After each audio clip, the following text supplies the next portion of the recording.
স্বৈরাচার সরকার গণভবনে সেই সমস্ত রাজাকার নিয়ে বসত, মিটিং করত, সেই সেই গণভবনের চেহারা ছেড়ে দেন। হ্যাঁ ঠিক আছে।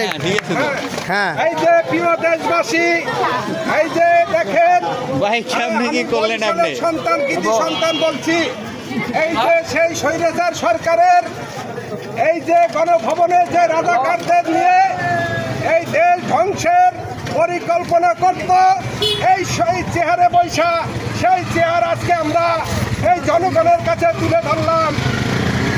এই যে ইস্টার্ন হাউজিংবাসী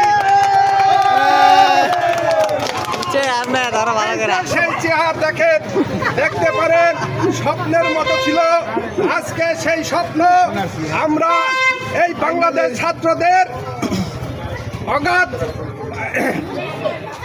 জীবনের বিনিময়ে এই দেশকে নতুন করে আবার